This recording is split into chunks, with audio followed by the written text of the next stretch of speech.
नमस्कार मित्रों, आज के इस वीडियो में एक बार फिर से आप सभी का बहुत बहुत हार्दिक स्वागत है। आज हम इंटरनेट हिंदी के पाठ्यक्रम में सम्मिलित इकाई 6 के अंतर्गत आने वाला एक महत्वपूर्ण उपन्यास है आपका बंटी।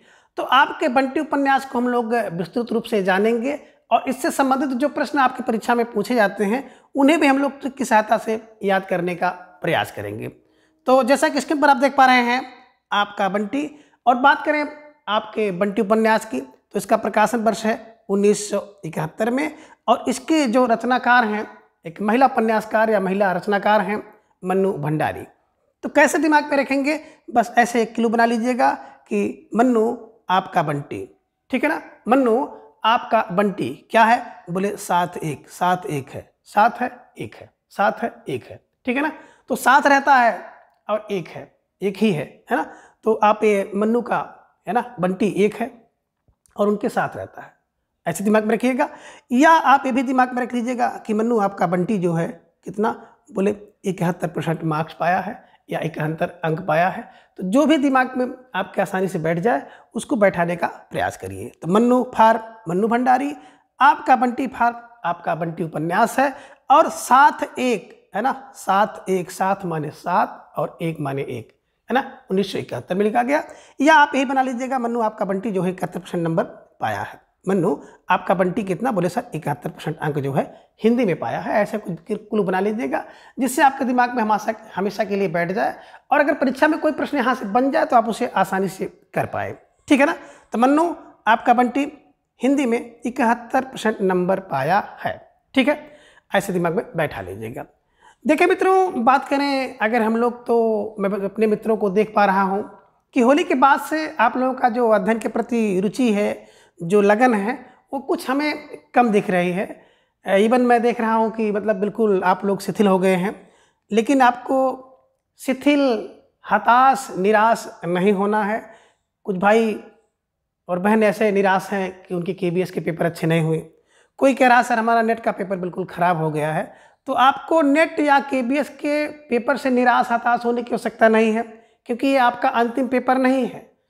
अभी इंटरनेट की बात अगर की जाए तो जून में संभावित है, हो सकता है कि जून में परीक्षा हो, ठीक है ना। तो उसके लिए बिल्कुल आपको उठकर खड़ा होना है और डुअल एनर्जी के साथ आपको तैयारी में जुट जाना है। बिल्कुल दिन रात एक करिए, अच्छा अंक प्राप्त करिए। हो सकता है कि अब बार नेट ना होकर के आपका JRF हो जाए। इसके साथ ही कुछ हमारे भाई बहन बिल्कुल केंद्रीय विद्यालय KBS, TGT, PGT और PRT की परीक्षा में शामिल थे। पेपर किसी कारण से अच्छा नहीं हो पाया है, तो वो भी बहुत निराश हैं और थोड़ा सा तैयारी से भटक रहे हैं। तो बिल्कुल आपको भटकने की कोई आवश्यकता नहीं है, आपको निराश होने की कोई आवश्यकता नहीं है। बिल्कुल पुनः उसी ऊर्जा के साथ आप अपने तैयारी में लग जाइए। निकट आपके 3 एग्ज़ाम आपको दिखाई दे रहे हैं, TGT, PGT और LT ग्रेड जो GIC का अभी वैकेंसी नहीं आई है, तो उसको भी अगर देखा जाए तो 3 पेपर आपको निकट देखने को मिल रहे हैं और चौथा आपका NTA नेट है। तो आप लोग बिल्कुल निराश, हताश ना हो, उसी ऊर्जा के साथ पुनः जुड़ें, अपनी तैयारी में लग जाएं और मैं आपके साथ बिल्कुल खड़ा मिलूँगा। और मेरी बात की जाए तो आप लोगों ने होली वगैरह सब कुछ मनाया होगा, लेकिन मेरे लिए कुछ भी नहीं था। लगातार आपके लिए मैं क्लास लेता रहा हूँ और लेता रहूँगा। बस एक ही है कि अगर ठान लिया है तो आपके साथ चलेंगे। आप लोग बस थोड़ा सा डेडिकेट हो जाइए और आधे घंटे 40 मिनट का समय निकाल करके आप अपने लर्नविद आभास परिवार को भी दीजिए। निश्चित रूप से आपको बहुत सहायता तो नहीं मिलेगी, लेकिन कुछ सहायता आपको जरूर मिलेगी।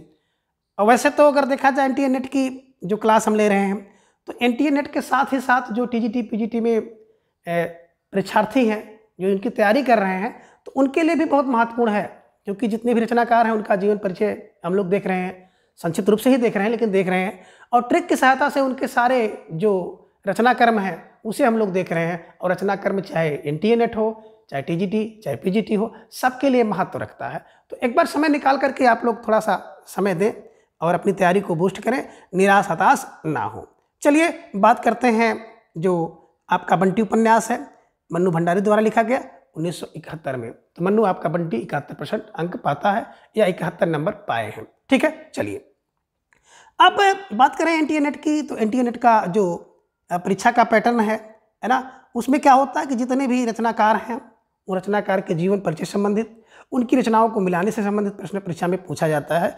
तो इसीलिए हम लोग बिल्कुल रचनाकार का जीवन परिचय और उनकी जो रचनाएं हैं उसे भी हम लोग साथ साथ देखते चल रहे हैं। ठीक है, बात करें जीवन परिचय की, तो मन्नू भंडारी जी का जन्म जो है 3 अप्रैल 1931 ईस्वी में हुआ है। देखिए मन्नू 31 में जन्मी, को बोले सर 1931 में, ठीक है ना, 31 में मन्नू जन्मी। और मृत्यु की बात करें तो इनकी जो मृत्यु हुई है 15 नवंबर 2021 को 90 वर्ष की उम्र में इनका देहांत हुआ है, इनकी मृत्यु हुई है, इसे भी ध्यान में रखना होगा। ठीक है ना, 31 और 21 ध्यान में रखिएगा। बोले सर 31 में जन्मी और 21 में मर गए, कौन? बोले मन्नू। ठीक है ना, तो ऐसे दिमाग में रखिएगा।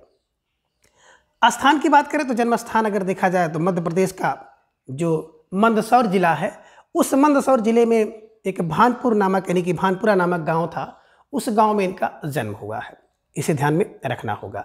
तो देखिए बोले सर मन्नू, कौन? बोले सर मन्नू क्या? बोले 31 में जन्मी, 21 में मर गई, कहाँ सल? मध्य प्रदेश मंदसौर। देखिए माँ से मन्नू, माँ से मध्य प्रदेश, माँ से मंदसौर, और मंदसौर का जो गांव है भानपुरा में। ठीक है ना, तो पूरे गांव को क्या हो गया? बड़ा भान हो गया, भान है ना, पूरा भान, पूरे गांव को भान हो गया। अब भान का मतलब होता है ना कि सबको सम्मान होता है। ठीक है ना, तो दिमाग में ही रखिएगा कि क्या हुआ। बोले सर मध्य प्रदेश में मंदसौर जिले में कौन? बोले 1931 को मन्नू जन्मी, तो क्या हो गया? पूरा भान हो गया, पूरा भान। ठीक है ना, इसे दिमाग में रख लीजिएगा, आसानी से आपको याद हो जाएगा। अब बचपन का नाम जैसा कि देख रहे हैं बिल्कुल मन्नू लोग इनको कहते थे। ठीक है ना, तो ये भी दिमाग में रख लीजिएगा। ठीक है ना, मन्नू भंडारी, इसे ध्यान में रखना होगा। और अगर मूल नाम की बात करें तो मूल नाम इनका था महेंद्र कुमारी, इसे ध्यान में रखिएगा, महेंद्र कुमारी। भाई प्रश्न यहाँ से कई बार पूछा गया है। देखिए आपको जो स्लाइड्स दिख रही है, स्लाइड्स में ये नाम छूट गया था, लेकिन मुझे अभी ख्याल आ गया, तो इसको आप लोग दिमाग में रख लीजिएगा कि इनका जो मूल नाम था वो था महेंद्र कुमारी। क्या? महेंद्र कुमारी। माँ से मन्नू, माँ से महेंद्र, माँ से मध्य प्रदेश, माँ से मंदसौर। ठीक है ना, तो देखिए माँ की महिमा मन्नू के साथ, माँ की महिमा मन्नू के साथ दिमाग में रख लीजिएगा है, इसीलिए मध्य प्रदेश में जन्मी, मंदसौर में जन्मती हैं, और जो इनका गांव है पूरा भान हो जाता है, भानपुरा में। ठीक है ना, अब बचपन का नाम मन्नू था, लोग इनको मन्नू कहते थे, जबकि मूल नाम अगर देखा जाए तो महेंद्र कुमारी है, इसे ध्यान में रखिएगा। लेकिन प्यार से लोग मन्नू कहते थे, तो इसी मन्नू को नाम, ये जो मन्नू नाम था, इसी मन्नू नाम को भी इन्होंने अपने साहित्य में, अपने कार्य जगत में ले लिया। ठीक है ना, और इसी नाम से ये रचना करने लगी, और आगे हम लोग इसी नाम से इनको जानते हैं। ठीक है ना, पिता की बात करें तो ये देखा जाए तो संपत राय। ठीक है ना, बिल्कुल संपत राय पिता हैं, और माता अनूप कुमारी हैं। तो देखिए जिसके पास संपत होगी, माता अनूप कुमारी होंगी, बिल्कुल अनूप है ना, तो अनूप कुमारी, संपत राय। बात करें पति की, तो पति भी आप लोग जान रहे हैं कि इनके पति राजेंद्र यादव थे। राजेंद्र यादव जी के साथ इन्होंने विवाह किया था, लेकिन इनका वैवाहिक जीवन बहुत अच्छा नहीं चला था। ठीक है ना, बाद में तलाक वगैरह हो गया था, इसे भी आप लोग ध्यान में रख लीजिएगा। एक पुत्री इनकी है जिनका नाम है रचना, ध्यान रखिएगा, रचना। ठीक है ना, बहन सुशीला और स्नेहलता है। भाई की बात करें बसंत और प्रसन्न, दो इनके भाई बताए गए हैं, इसे ध्यान में रख लीजिएगा। और आत्मकथा, एक कहानी यह भी मन्नू भंडारी जी की आत्मकथा है ना, एक कहानी यह भी, किसकी? बोले सर मन्नू की एक कहानी यह भी है जो कि आत्मकथा है। तो आपने देखा कि 3 अप्रैल 1931 में जन्मी, 21 में मर गई, मध्य प्रदेश मंदसौर भानपुरा में, बचपन में मन्नू, मूल नाम महेंद्र कुमारी है ना, पिता संपत राय, माता अनूप कुमारी, और पति राजेंद्र यादव, बेटी रचना, बहन 2 थी सुशीला और स्नेहलता, और भाई थे बसंत और प्रसन्न। एक कहानी यह भी इनकी आत्मकथा है। ठीक है, चलिए अब मन्नू भंडारी जी की बात करें तो आपको वर्ष 2008 में है ना व्यास पुरस्कार भी मिल चुका है। ठीक है ना, इसे ध्यान में रखना है। अब हम लोग देखेंगे कि रचनाकर्म की बात करें तो सबसे पहले आप उपन्यास देखेंगे, क्योंकि उपन्यास जो विधा हम लोग पढ़ रहे हैं आपका बंटी इकाई 6। ठीक है ना, तो उपन्यास से क्रम लगाने के लिए आपकी परीक्षा में प्रश्न पूछा जाता है। तो जितने भी उपन्यासकार हैं और जितने उनके उपन्यास हैं उसको तो बिल्कुल आप क्रम से तैयार कर लीजिए, क्योंकि वहाँ से प्रश्न बनता है। और इन दिनों अगर देखा जाए एनटीए नेट का जो पैटर्न है, जो प्रश्न बन रहे हैं, बिल्कुल आपको डीपली अध्ययन करना होगा, ठीक है ना। लेकिन आपको घबराने की आवश्यकता नहीं है। इसको एक बार आप सरसरी तौर पर देख लीजिए, सबका एक आइडिया मोटा मोटा दिमाग में रख लीजिए। इसके बाद एक एक टॉपिक से संबंधित आपको मतलब गहन वीडियो, गहन क्लास आपको उपलब्ध कराएंगे, क्योंकि आपको कहीं भटकने की आवश्यकता नहीं पड़ेगी, ठीक है ना। चलिए उपन्यास की बात करते हैं। पहला उपन्यास है आपका बंटी 1971 में। वही मन्नू आपका बंटी क्या है, बोले 71% मार्क लाया है, 7 है 1 है, ठीक है ना, 1 क्या, ठीक है ना। दूसरा है मन्नू आपका बंटी कहाँ गया, बोले महाभोज में गया। कहाँ गया, महाभोज में गया, ठीक है ना। कब, बोले 7 से 9 बजे, 7 से 9, 7 से 9, ठीक है ना। 7 से 9 का मतलब 7 9, 7 9 है ना, 7 से 9, ठीक है। और क्या हो गया, जब मन्नू सुनती है कि आपका बंटी कहाँ गया, बोले महाभोज में गया। कब गया, 7 से 9 बजे के लिए गया। तो 1 इंच मुस्कान, 1 इंच मुस्कान कब, बोले सब 62 में। 62 में का होता है 1 इंच मुस्कान, है ना। 1 इंच मुस्कान होगी जब 62 होगा तो 1 इंच मुस्कान होगी। और 1 इंच मुस्कान की बात करें तो इनका पहला उपन्यास भी माना जाता है, जिसे अपने पति राजेंद्र यादव जी के साथ इन्होंने लिखा है, ठीक है ना। तो 1962 में 1 इंच मुस्कान। स्वामी एक उपन्यास इनका है, 2003 में है। और कलवा एक उपन्यास है जिसका प्रकाशन वर्ष जो है अज्ञात है। तो ऐसी मोटी मोटी क्लू बनाइएगा कि मन्नू आपका बंटी महाभोज में जाता है तो मन्नू को 1 इंच मुस्कान होती है तो स्वामी और कालवा को याद करती हैं, ठीक है ना। ये दिमाग में रखिएगा। और यहाँ से आपको दिमाग में रखना होगा कि 1 इंच मुस्कान, है ना, 62 में। अब 62 में आपने देखा होगा कि भारत और चीन का युद्ध हुआ था। तो दिमाग में ऐसे रख लीजिए कि 62 के युद्ध में क्या हो गया, जब भारत ने चीन को हरा दिया। एक किलो बनाइएगा, चीन को हरा दिया तो 62 में मुस्कान आई। 1 इंच मुस्कान 62 में, 1 इंच मुस्कान 62 में।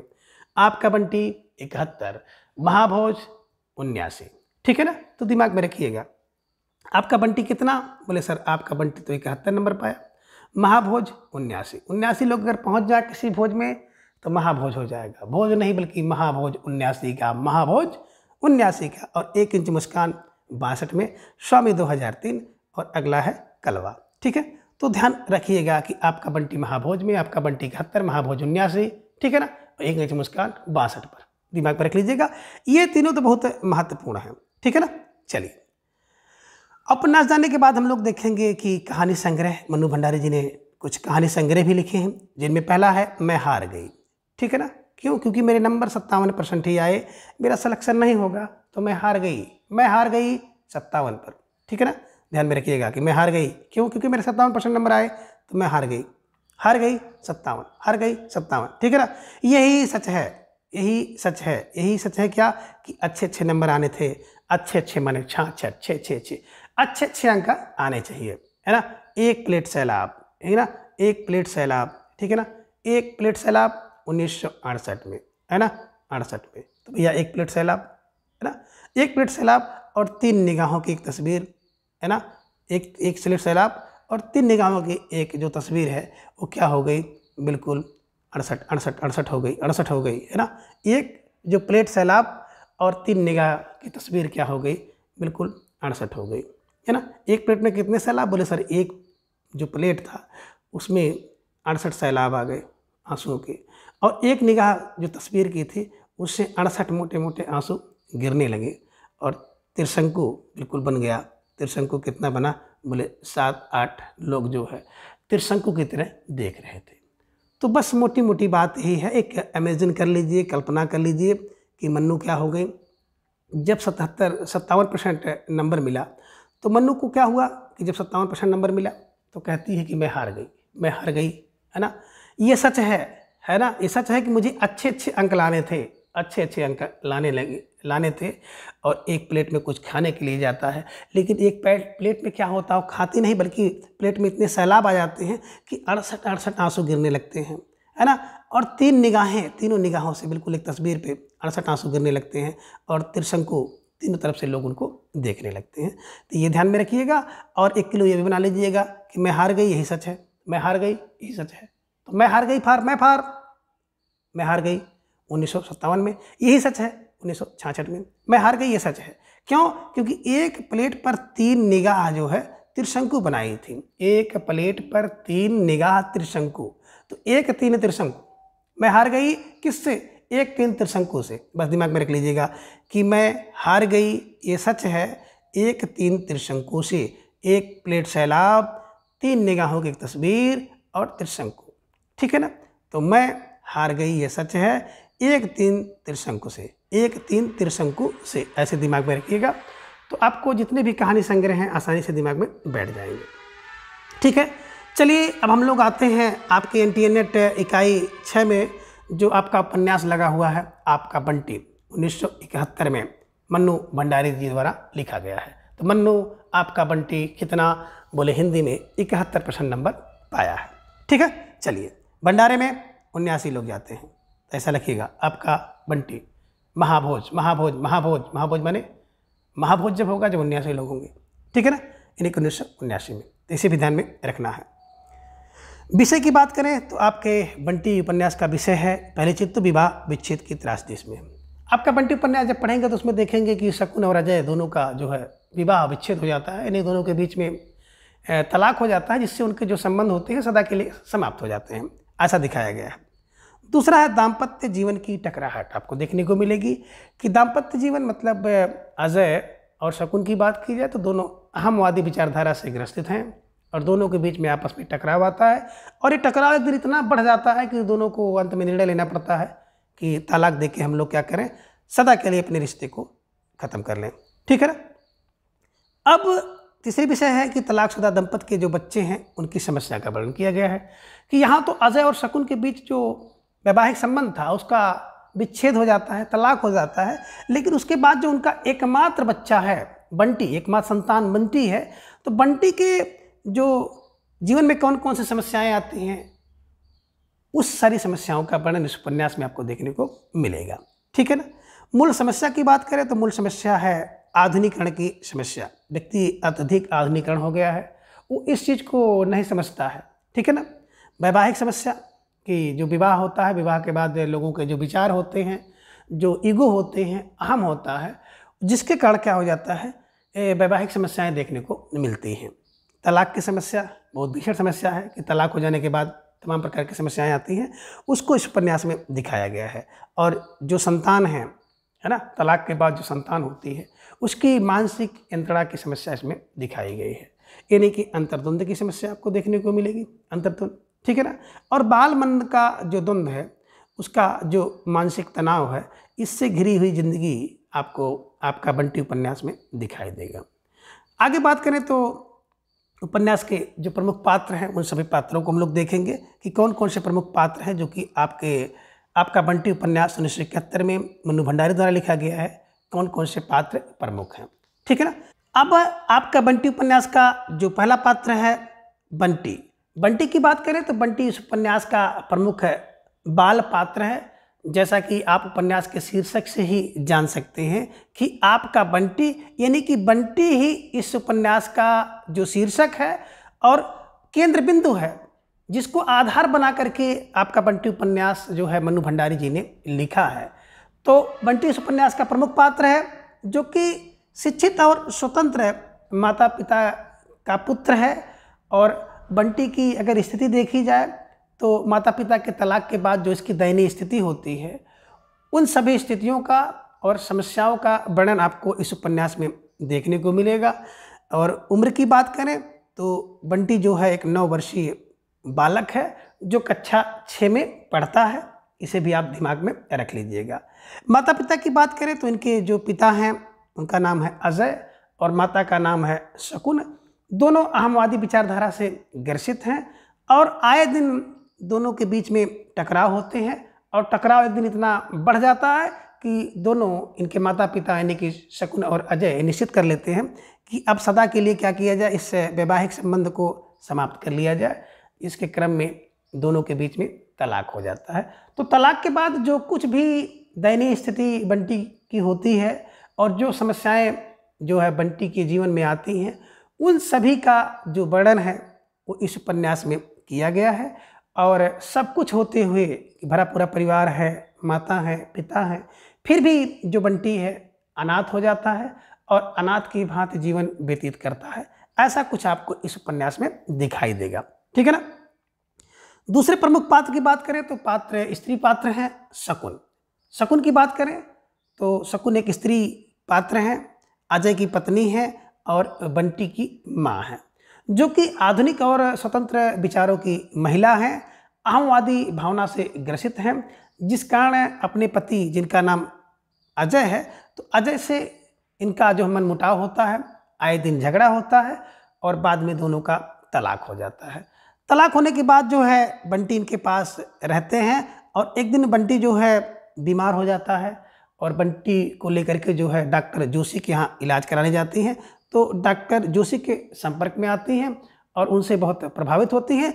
बाद में डॉक्टर जोशी से जो है बात किया जाए तो दूसरा विवाह जो है शकुन ने कर लिया हैं और बंटी को अपने साथ नए घर पर ले जाती हैं। हालांकि बंटी को जो है नया घर अच्छा नहीं लगता है। ऐसा कुछ आपको इस उपन्यास में दिखाया गया है। अब अगला जो प्रमुख पात्र हैं एक पुरुष पात्र हैं अजय। अजय की बात करें तो पेशे से डिवीज़न मैनेजर हैं, जो कि बंटी के पिता हैं और शकुन के पति हैं।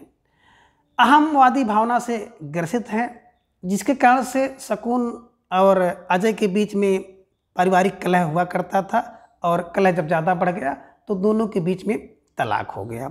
बाद में अजय ने जो है मीरा नामक एक स्त्री से विवाह कर लिया और विवाह करने के बाद ये अपनी लाइफ में आगे बढ़ गए थे। तो ऐसा कुछ इनको इस उपन्यास में दिखाया गया है। और एक दिन जो है मीरा के ना चाहने पर भी अजय क्या करते हैं, बंटी को ले जा करके हॉस्टल में छोड़ आते हैं। तो इस प्रकार का जो कथानक आपको इस उपन्यास में दिखाया गया है, आप इन्हें देखेंगे। अगले पात्र के रूप में आप पाएंगे वकील चाचा। जैसा कि नाम से ही पता है कि वकील चाचा इन्हीं की पेशे से वकील हैं, जो शकुन और अजय के बीच में जो है संदेशों का आदान प्रदान करते हैं। यानी कि जो उनके बीच में तलाक की प्रक्रिया चल रही है उसके बीच में सूचनाओं का आदान प्रदान करते रहते हैं।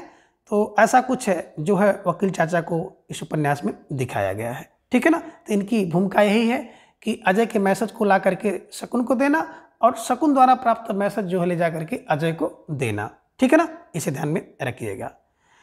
अगली जो कि पात्रा है यानी कि स्त्री पात्र है फूफी। फूफी की बात करें तो शकुन की सेविका है, इनकी संरक्षिका है, जिसे ये फूफी कहती हैं।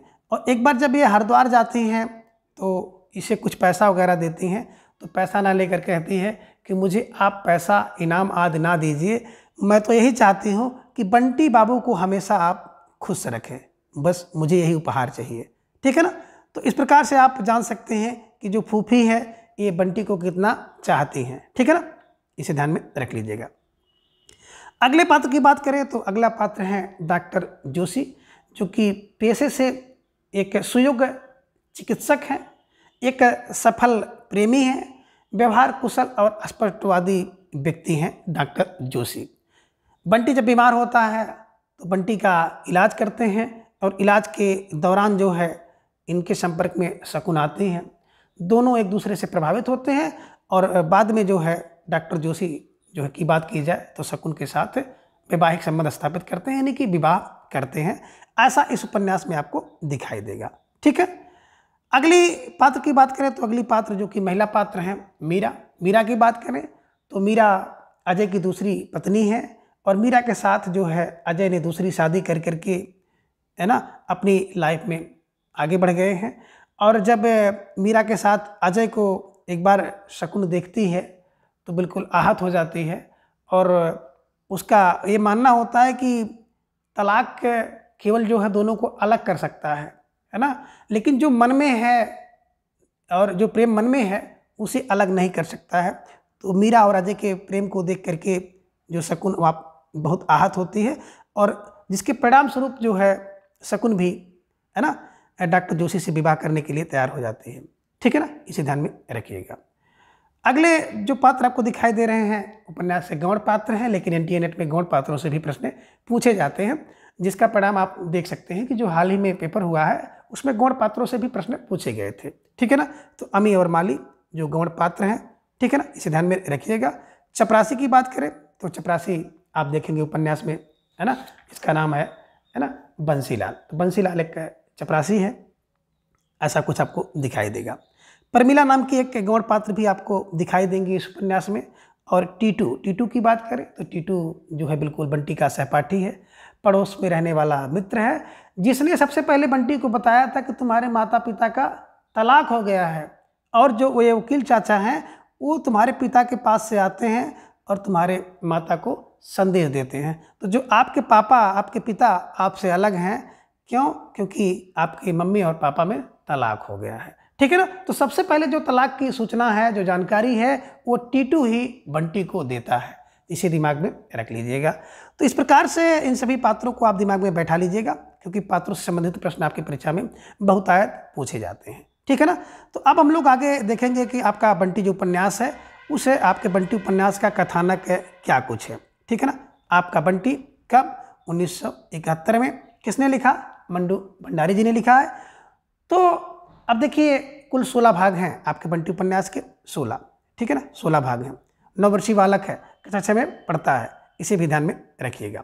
पिता अजय, माता शकुन, ठीक है ना, और दोनों के बीच में तलाक हो गया है। ये मोटे मोटा आइडिया आप दिमाग में रख लीजिए, ठीक है। चलिए कथानक की बात करें तो थोड़ी सी भूमिका हम लोग देखेंगे कि आपका बंटी उपन्यास जो है 16 भागों में विभाजित है, जिसमें पारिवारिक विसंगति के शिकार पति पत्नी तथा उनका एकमात्र पुत्र जिसका नाम बंटी है, तो बंटी को केंद्र में रख करके उसके मन का जो मनोवैज्ञानिक एवं यथार्थवादी चित्रण किया गया है आपके बंटी उपन्यास में दिखाई देगा। आपके बंटी उपन्यास में शकुन, उनके पति अजय और उनका इकलौता 9 वर्षीय जो बेटा है बंटी की कहानी है।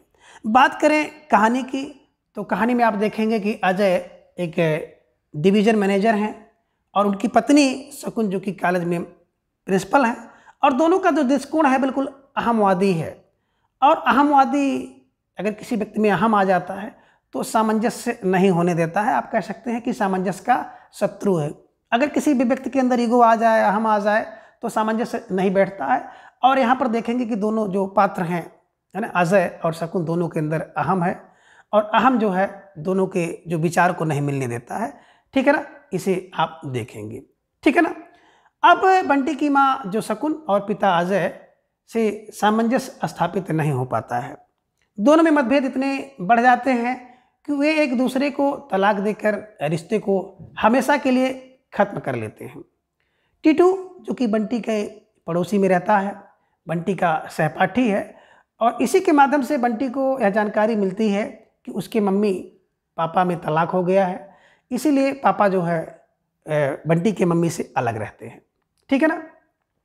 अब बंटी इस बात को पूरी तरह से जान गया है, या इस बात से पूरी तरह से अवगत हो चुका होता है कि जो वकील चाचा हैं उसके पापा के पास से होकर आते हैं, तथा पापा और मम्मी के बीच जो संदेश का है उस संदेश का आदान प्रदान करते हैं। इस बात को बंटी भली बात जान गया है। इधर अजय की भी बात की जाए तो अजय मीरा नाम की एक स्त्री से शादी करके अपनी ज़िंदगी में आगे बढ़ गए हैं, और उसे मीरा के साथ संबंध में बंधे हुए देख करके शकुन जो है आहत हो जाती हैं, क्योंकि उनका मानना है कि तलाक जो है कानून, है ना, एक दूसरे से अलग कर सकता है, किंतु भीतर का प्यार और अपनापन नहीं मार सकता है। बंटी कक्षा 6 में पढ़ता है और यह सब देखकर उसके बाल मन को बहुत ठेस पहुंचती है। शकुन को भी अब अकेलापन काटने लगता है। कुछ दिन बाद शकुन ने मन ही मन यह समझ लिया कि अब अजय से किसी प्रकार की आशा करना बेकार है। इस प्रकार एक बार बंटी बहुत बीमार होता है, तो उसके इलाज के दौरान शकुन जो है डॉक्टर जोशी के संपर्क में आती हैं। धीरे धीरे नज़दीकियाँ बढ़ती हैं और बाद में डॉक्टर जोशी तथा शकुन आपस में विवाह कर लेते हैं, तथा जो शकुन बंटी को डॉक्टर जोशी के घर लेकर आती हैं, ऐसा इस उपन्यास में दिखाया गया है। किंतु बंटी जो है डॉक्टर जोशी को पिता के रूप में स्वीकार नहीं करता है, और डॉक्टर जोशी तथा शकुन के जो स्पर्श है, उनके पास बैठना है, उनसे बात करना, आज जो कुछ भी शकुन और डॉक्टर जोशी के बीच में बर्ताव होते हैं वो बंटी को अच्छा नहीं लगता है। अब बंटी नए घर में आकर अपने पापा की याद में बराबर खोया रहता है, उसे ऐसा प्रतीत होता है कि जैसे पापा की याद ने उसे विक्षिप्त सा बना दिया है। इस प्रकार सब कुछ सहन करके बंटी अपना समय काटता है। ना तो हंसता है, ना ज़्यादा बोलता है, ना खेलता है। इस प्रकार उसके बालमन को बहुत चोट आई थी, जिसे शकुन जो है समझ कर भी समझना नहीं चाहती है, क्योंकि अब जो बंटी के कारण वह अपना दूसरा रिश्ता यानी कि डॉक्टर जोशी के साथ जो विवाह का संबंध है उसे वह नहीं खोना चाहती है। बाद में बंटी को उसके पिता अजय के पास भेज दिया जाता है, लेकिन बंटी वहाँ भी वह अजय की जो दूसरी पत्नी जिनका नाम मीरा है, तो मीरा को भी माँ के रूप में स्वीकार नहीं करता है। इसके बाद अजय जो है मीरा के विरोध करने के बाद भी बंटी को हॉस्टल भेजने का निर्णय लेते हैं। अब वह अपने पिता से अलग हॉस्टल जाने के लिए तैयार हो जाता है। उसे बार बार लगता है कि पापा उसे प्यार करके कुछ कहेंगे, पर ऐसा नहीं होता है। बंटी की आंखें और मन दोनों डूब जाते हैं। बंटी अब विचार में लीन हो जाता है। वह सोच रहा है कि ना पापा मिले ना मम्मी मिले। अब वह नए सामान के साथ नई जगह जा रहा होता है। तो उपन्यास का एक दृश्य पढ़ने के बाद आप बिल्कुल निश्चित रूप से पूरे उपन्यास को पढ़ने के लिए मजबूर हो जाएंगे और यह आपको बिल्कुल द्रवीभूत कर देगा। ठीक है ना, कि जल्दी से मुंह धो लो, नींद उड़ जाएगी, 5-7 मिनट में ही स्टेशन आने वाला है। तो बंटी धीरे धीरे जैसे अपने से लौट आया। रेल का डिब्बा और डिब्बे में बैठे हुए लोग, सामान बांधते हुए पापा, सवेरे का जो उजास यानी कि प्रकाश चारों ओर फैल गया था। पता नहीं क्या हुआ कि इतनी देर में मन पर रखा हुआ जो पत्थर है एकाएक दरक उठा और ढेर सारे आंसू उफन आए, भीतर की आंखों में ही नहीं बाहर की आंखों में भी। इस प्रकार से जो आंसू भरी आंखों के सामने डिब्बे की हर चीज़, बैठे हुए लोग के चेहरे अजनबी, पहले धुंधले हुए, फिर धुंधले हुए और फिर एक दूसरे में इस प्रकार से मिल गए कि पापा का चेहरा भी उसी में मिल गया और धीरे धीरे सारे चेहरे एक दूसरे में गड्ढम गड्ढ हो गए। तो भरे पूरे परिवार में भी बंटी सर्वथा अकेला हो गया। मम्मी और पापा दोनों में से कोई उसे अपना ना बना सका। मम्मी और पापा अपने अपने प्रेम संबंधों में खो गए, तो बंटी की चिंता किए बगैर, है ना, सब लोग अपने अपने संबंध में खो गए। तो इसी कारण इस उपन्यास का नाम आपका अपना बंटी ना रखकर इसका नाम रखा गया आपका बंटी, क्योंकि मम्मी कहती आपका बंटी और पापा कहते आपका बंटी। क्यों? क्योंकि दोनों अपने अपने प्रेम संबंध में बिल्कुल, है ना, व्यस्त हो गए। किसी ने बंटी की तरफ ध्यान नहीं दिया। तो ऐसा इस उपन्यास में आपको दिखाया गया है। इसे आप पढ़ेंगे तो निश्चित रूप से आपको ये सब चीज़ें देखने को मिलेंगी। भाषा की बात करें तो आपका बंटी उपन्यास की भाषा जो पात्रों के अनुरूप है, अंग्रेजी, संस्कृत, तत्सम शब्द, तद्भव शब्द, उर्दू, अरबी तथा फारसी के शब्दों का सुंदर जो है और कलात्मक ढंग से प्रयोग आपको देखने को मिलेगा। शैली देखेंगे तो वर्णनात्मक शैली है, चित्रा प्रवाह शैली आपको देखने को मिलेगी और फ्लैशबैक की शैली भी आपको इस उपन्यास में दिखाई देगी। ठीक है ना। इस उपन्यास का अगर उद्देश्य की बात करें तो उद्देश्य तो बिल्कुल आपको साफ दिखाई दे रहा है कि मन्नू भंडारी जी इस उपन्यास के माध्यम से यह संदेश देना चाहते हैं कि पति पत्नी के बीच जो अलगाव की स्थिति से उनके संतान की दशा कितनी दयनीय हो जाती है, यही दिखाया गया है। अर्थात जब पति पत्नी में तलाक होता है तो उनकी जो संतान होती है उस संतान की स्थिति किस प्रकार से दयनीय हो जाती है, यही दिखाया गया है। और इसको दिखाने का एकमात्र ही उद्देश्य है, जिसे बात किया जाए तो रचनाकार मन्नू भंडारी जी ने बखूबी दिखाया हुआ है। तो आज के इस वीडियो में बस इतना। अगले वीडियो में फिर हम इसी तरह से किसी एक नए उपन्यास के साथ उपस्थित होंगे। तब तक के लिए धन्यवाद, नमस्कार, बाय।